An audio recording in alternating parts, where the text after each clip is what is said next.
I had seen Miles Brennan guide a 40-ton tugboat through weather that made other captains turn back, but I had never seen him lose control until another man put a hand on my arm.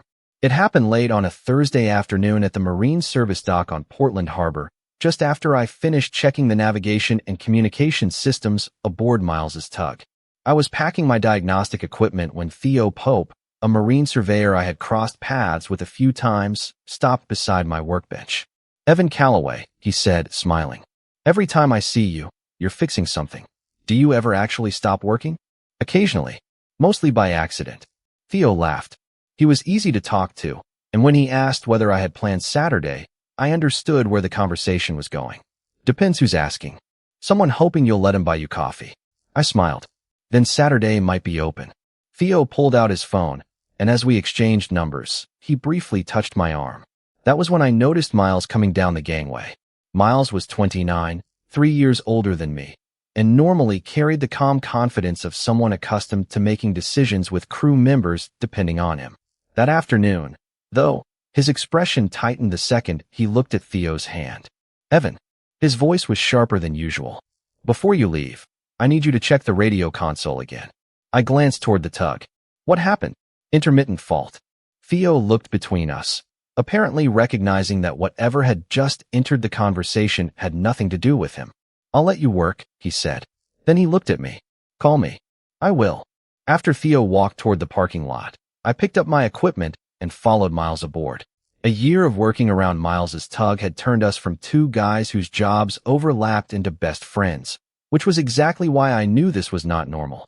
Miles led me to the radio console and pointed at it. It dropped once. I ran the diagnostic. Everything came back normal. I checked the connections, reviewed the system log, then looked at him.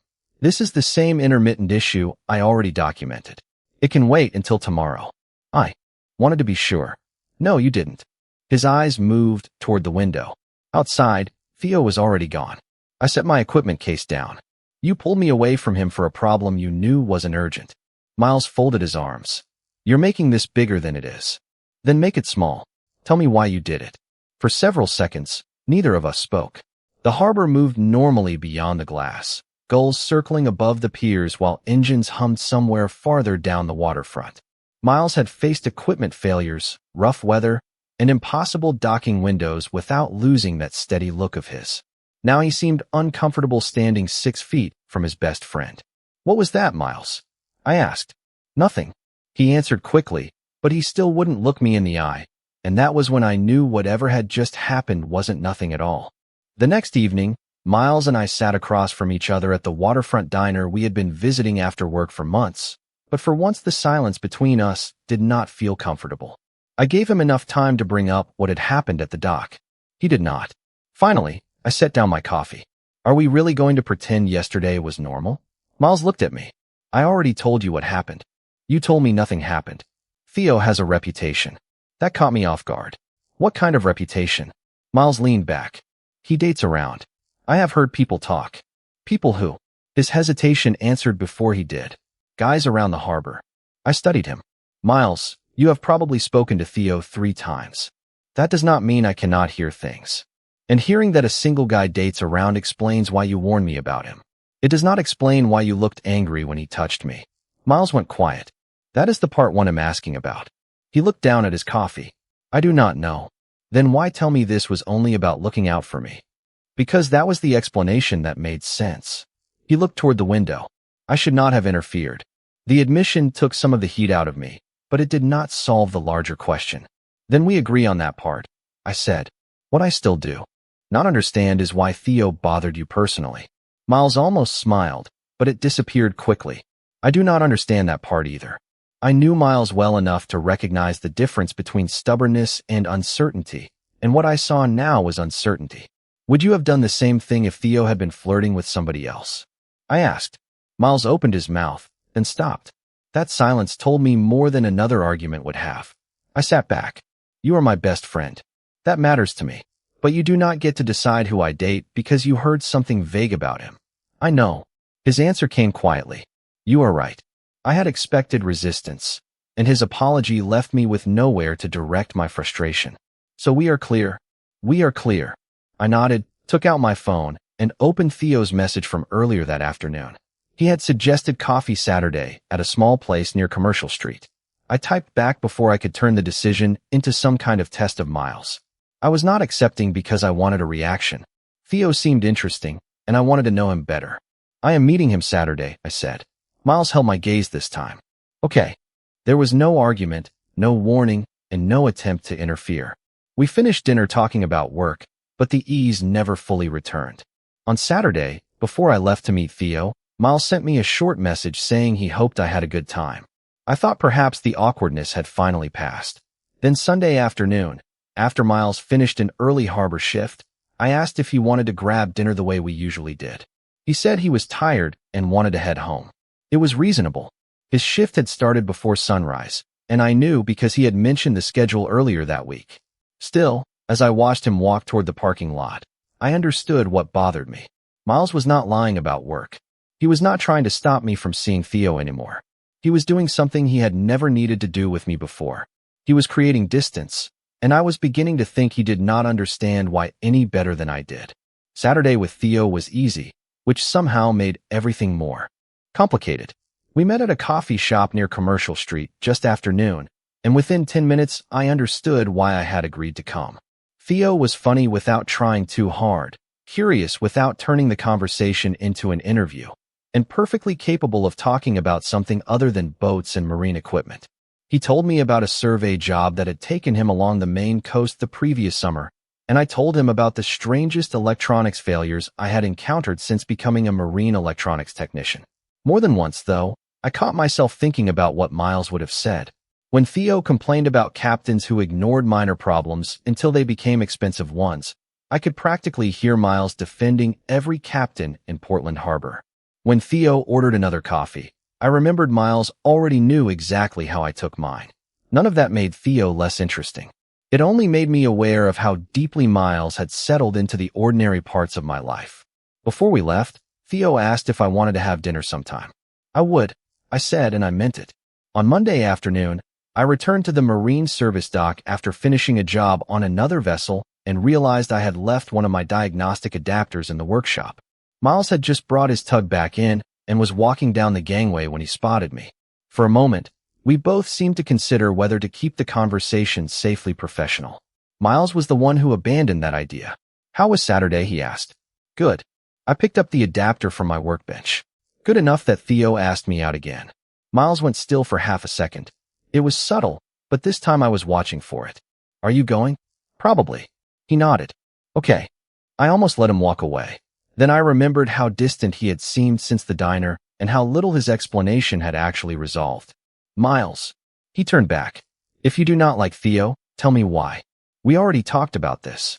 We talked about a reputation you could not explain and you looking out for me when I did not ask you to. I am asking about you now. His expression changed. Not anger. Something closer to resignation. I stepped nearer, leaving several feet between us. Why does this bother you? Miles looked across the dock before answering. Because I did not like it. What? Watching him with you. He exhaled slowly. I did not like watching him touch you. The honesty landed harder than I expected. Why? I do not know. This time I believed him. Miles rubbed a hand across the back of his neck. I have always thought of myself as straight, Evan. I have dated women. I have never had a reason to question that. He paused, choosing his words carefully. But when I saw him standing there with you, what I felt did not seem like me protecting a friend. I tried telling myself that was all it was. It was not. Neither of us moved. He was not confessing love, and I refused to turn his uncertainty into something more convenient for me. But the simplest explanation was gone. Miles finally looked directly at me. I do not know what this means. And suddenly I understood that discovering Miles might feel something for me was not the answer I had imagined it would be. Believing there was something between us was one thing. Trusting him with my heart, while he was still trying to understand what that something was, would be something else entirely. Miles stayed beside the workbench after admitting he did not know what his feelings meant, and for a moment I wished I could give him an easy answer. The problem was that any answer from me would also be the answer I wanted to hear. Maybe we could figure it out, he said finally. I looked at him. What does that mean? I do not know. Spend more time together. See if what I am feeling is actually. He stopped, but not to create suspense. He simply did not have a word he trusted yet. Miles, I need to tell you something before we go any further. His attention settled completely on me. I have been attracted to you for a while. Surprise crossed his face. You have? Yes, but you told me you were straight, so I treated you like my straight best friend. I did not secretly build this friendship while waiting for you to change your mind. Saying it aloud made me feel exposed, but it also clarified what I needed from him. You matter too much to me for that. Miles stepped closer to the workbench, but kept a respectful distance. Then maybe this is not as one-sided as I thought. That does not make it simple. His expression tightened slightly. Why not? Because I cannot be your experiment. The words were blunt, but I kept my voice calm. If you need time to understand yourself, take it. If you eventually realize this was jealousy, attachment, or something you do not want to pursue, I can deal with that. What I cannot do is date you so you can find out whether dating a man feels right. Miles looked down for a moment. When he looked back at me, there was no defensiveness in his face. That is fair. I am not trying to punish you. I know. He rested one hand on the edge of the workbench. You are asking me not to make you responsible for answering a question about myself. That was exactly it, and hearing him understand without an argument eased something in me. Yes. We agreed to give each other some room outside work. No dramatic cutoff. No pretending we were strangers. Our jobs still crossed paths at the harbor, and neither of us wanted personal uncertainty interfering with professional responsibilities. I reminded him that the scheduled navigation and communications diagnostic on his tug was still on my calendar for the following week. Tuesday morning, I said. I will be there at 9. Work stays work, Miles replied. Exactly. The next several days showed me how much of our friendship had become routine without either of us noticing. I would finish a job and instinctively reach for my phone before remembering I was not asking Miles about dinner. Once, passing the pier where his tug usually docked, I caught myself wondering whether his shift had gone well. I did not text him. The space was not meant to make either of us suffer. It was meant to remove habit from the equation. Miles respected it too. He sent nothing except one practical message confirming Tuesday's diagnostic appointment. By Monday evening, I understood something I had not fully appreciated when this started. Miles admitting possible attraction had not placed the next decision entirely in his hands. I had feelings too, and that meant I had something real to protect. Tuesday morning would put us back in the same place for legitimate reasons, but I was no longer interested in whether Miles could prove he felt something. For the first time since this started, neither of us had anything to do except live without our usual routine and see what remained. Tuesday morning arrived cold and bright, with a steady wind moving across Portland Harbor when I stepped aboard Miles's tug at 9. He was already in the wheelhouse, dressed for work and reviewing the morning log. For the first few minutes, we kept exactly to the boundary we had agreed on. Miles described the occasional delay he had noticed in the navigation display. I connected my diagnostic equipment, and we talked about voltage readings, software logs, and communication system performance instead of anything personal. It felt strangely formal, but the work gave us something solid to stand on. After about 40 minutes, I isolated the issue to a connection that had begun producing inconsistent readings under vibration. It was minor, but worth correcting before it became less minor. I secured the connection, ran the system through another complete test, and watched the readings stabilize. You are good, I told him. Everything is responding normally now. Miles nodded. Thanks. I started packing my equipment. My professional reason for being there was finished, which meant whatever happened next would be a choice. Evan, can we talk before you go? I closed the case and looked at him. Sure. Miles leaned against the console, gathering his thoughts without avoiding me. I have been thinking about what you said, about not making you responsible for figuring me out. Okay, you were right. He paused, but I realized I had been asking myself the wrong question. I waited. I kept asking whether being attracted to you meant something different about me than I had always believed. That is part of it, but it is not what scares me most. His honesty made me listen more carefully. What does? I am afraid I only recognized any of this because I thought somebody else might take your place in my life. Miles looked toward the harbor, then back at me. What if I am confusing being afraid of losing my best friend with wanting something more? That was not the answer I had expected, but it made more sense than any sudden declaration would have. Miles had always been comfortable when there was something concrete to handle. He could manage a crew, a schedule, or a difficult approach through the harbor. Feelings did not come with gauges or procedures. Most of my relationships ended for the same reason, he continued. I was dependable. I showed up. I solved problems. But when somebody needed me to explain what I was feeling instead of doing something useful, I usually shut down. He gave a small, humorless smile. Apparently, I am still doing that. For the first time since Theo had approached me, I stopped wondering whether Miles was attracted to me. He had already answered enough of that question. The harder question was whether attraction, attachment, and fear were tangled together so tightly that neither of us could trust what came next. Then do not choose anything because you are scared of losing me, I said. Miles studied my face. What am I supposed to choose from? What you want when you are not afraid. He was quiet, not because he was withholding an answer, but because he clearly did not have one yet. I picked up my equipment case. You do not owe me an answer today, and you are not going to wait around while I find one. No, I said. I care about you too much to pressure you, and I care about myself too much to put my life on hold. Miles nodded slowly. That is fair. I left the tug understanding that the question between us had changed. I no longer needed to know why Miles had been jealous. We both understood that now. What mattered was something jealousy could never answer for him. When the fear of losing me was no longer making the decision, what would Miles actually choose? I kept my word to Miles and did not put my life on hold. 3 nights after our conversation on the tug, I met Theo for dinner at a small restaurant near the waterfront. There was no hidden agenda behind accepting his invitation. Theo had been straightforward with me from the beginning, and I liked him enough to see whether the ease we had over coffee could become something more. Dinner with Theo went well enough that I could not blame chemistry, awkwardness, or bad timing for what I was feeling. He was funny, attentive, and easy to talk to. The problem was that every comfortable moment made one fact harder to ignore. My mind kept finding its way back to Miles. Theo noticed before I found the courage to say it. Can I ask you something? Of course. Is there somebody else? I could have given him a technically honest answer by saying I was single, but that would have avoided the truth. There is someone important to me, I said. We are not together. We have never been together. He is trying to understand what he wants, and I told him I would not wait around while he does. Theo considered that. But emotionally, you are waiting. The observation was not accusing. That made it harder to dismiss.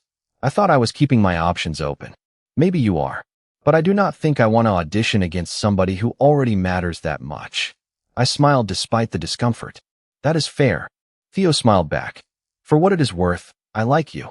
I just think you need to know whether you are actually available before either of us pretends this is simpler than it is. We finished dinner without bitterness, and when we said goodbye outside, there was no promise of another date. Walking toward my car, I finally understood what Miles's uncertainty had allowed me to avoid examining in myself. I had been treating the situation as if the important decision belonged entirely to him. If Miles chose friendship, I would accept friendship. If he chose something more, then I would decide what to do. But Theo had exposed the flaw in that thinking. I already knew what I wanted.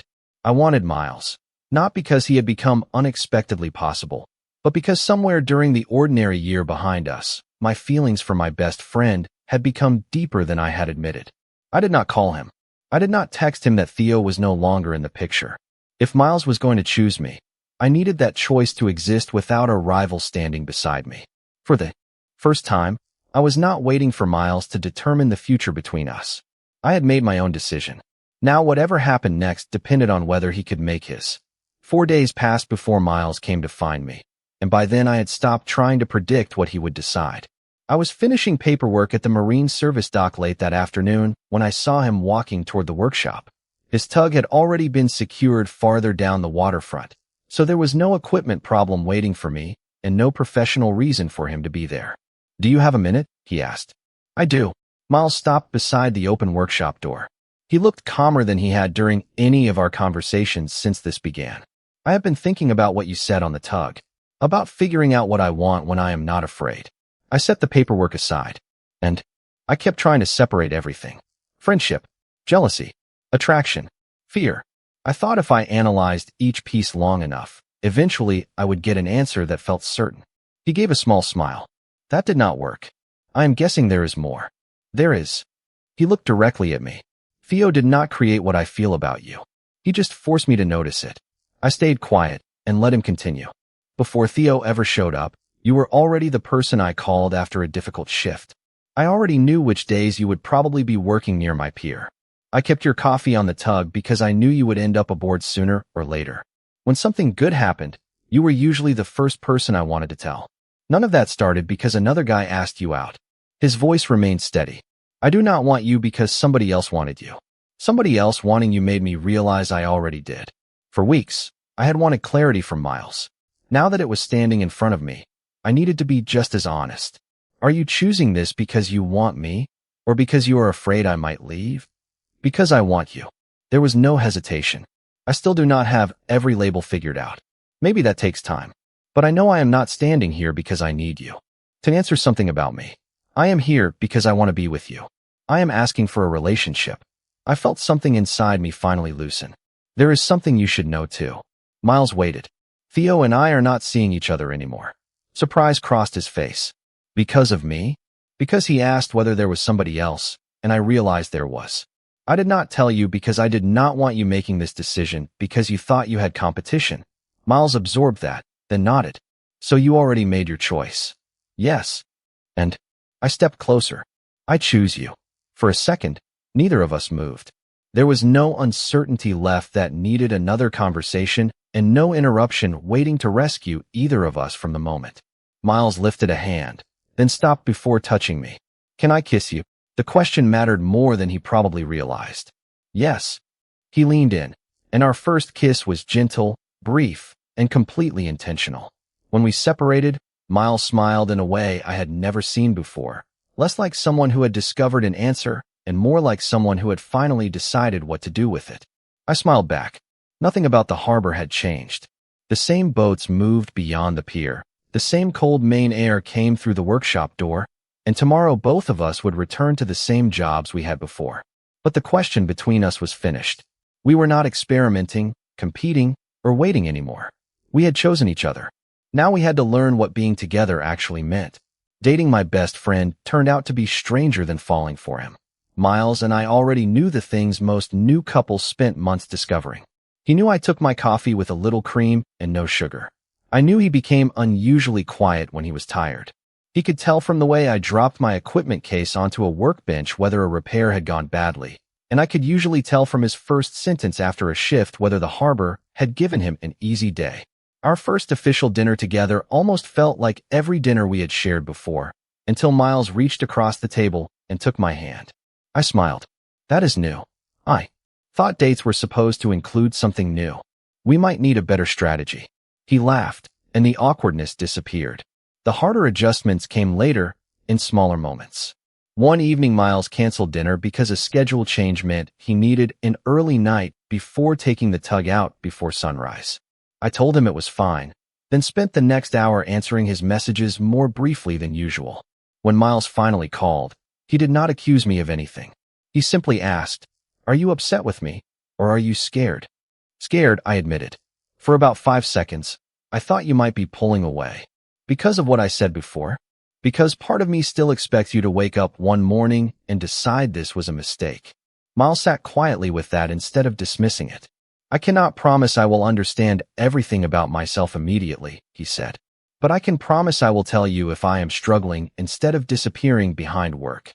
That mattered because it was exactly what he had admitted he had failed to do in previous relationships. I had my own habit to change. Every time Miles needed space, I could not translate it into regret simply because he had once understood himself as straight. If I wanted him to communicate honestly, I had to believe what he actually told me instead of arguing with fears he had not expressed. A few weeks later, on a Sunday when neither of us was working, we walked along the eastern promenade overlooking Casco Bay. The afternoon was cool enough for jackets, and the waterfront below us looked almost silver beneath the spring sky. We talked about ordinary things. A maintenance window scheduled for Miles's tug, a difficult installation waiting for me Monday morning, and whether the diner we liked had finally learned not to overcook its fries. Then Miles reached for my hand. There was no announcement before it. He simply threaded his fingers through mine and kept walking. A couple passed us without paying attention. A runner moved around us on the path. Nobody stopped. Nobody needed to. I looked at Miles. You know you do not have to prove anything to me. I know. Then why are you smiling? Because I wanted to do that. That answer stayed with me. Weeks earlier, Miles had been trying to determine whether his feelings were real enough to trust. Now he was no longer measuring every choice against an identity he had once assumed would explain his entire life. He was paying attention to what he wanted and communicating it without making me responsible for interpreting him. I squeezed his hand and kept walking beside him. Dating Miles was not effortless, but neither of us needed it to be. What mattered was that when uncertainty appeared, we talked instead of retreating. Somewhere between that first kiss and that quiet Sunday above Portland Harbor, I stopped waiting for Miles to decide whether he wanted this relationship. He already had. Now, in all the ordinary ways that mattered, he was living the decision.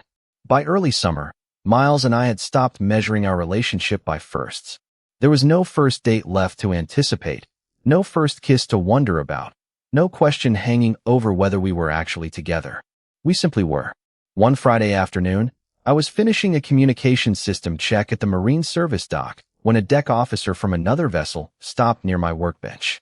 I had met him once before, and after a few minutes of conversation, his interest became obvious.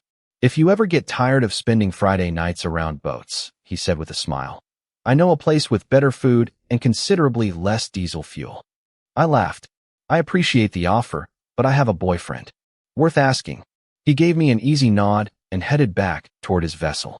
As I returned to my equipment case, I noticed Miles standing farther down the dock beside his tug. He had seen the entire exchange.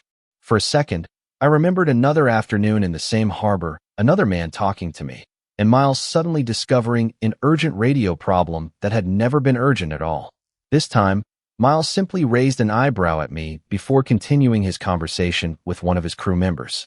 Later, when his shift ended, he found me closing the workshop. "That looked friendly," he said. "Very." I locked the door. "No emergency radio problem this time?" Miles laughed. "I am learning." "That is reassuring." Those imaginary faults were getting expensive. He shook his head and slipped his hands into his pockets. "I knew you could handle it."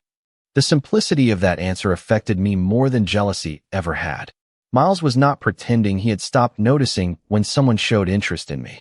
He had simply learned that noticing did not require intervention. Trust did not mean never feeling insecure. It meant knowing what to do with the feeling when it appeared. We walked away from the dock together as evening settled over Portland Harbor. Near the end of the pier, Miles reached for my hand. I took it, and when I turned toward him, he kissed me gently. There was nothing left to test in that moment, and nothing either of us needed to prove. When we started walking again, his hand stayed in mine. Closing reflection. Sometimes jealousy can reveal that something matters, but it cannot tell us what that feeling deserves to become. Fear can make affection look urgent, while love often becomes clearer only after there is enough freedom for both people to choose without pressure. Perhaps that was what Miles and I had needed most. Not a dramatic answer, but enough honesty to separate wanting someone from wanting to control the possibility of losing them. There are also moments when protecting our hearts does not mean closing them. It can mean setting a boundary, giving another person room to understand themselves, and still respecting our own needs while they do. What stayed with me was not the moment Miles became afraid someone else might have me. It was the much quieter moment when he trusted that I was free to make my own choices and still reached out his hand, hoping I would choose him too. If you had been in my place, how much time and space would you have given someone you loved to understand what they truly wanted? What part of Evan and Miles's journey would have shaped your own decision most?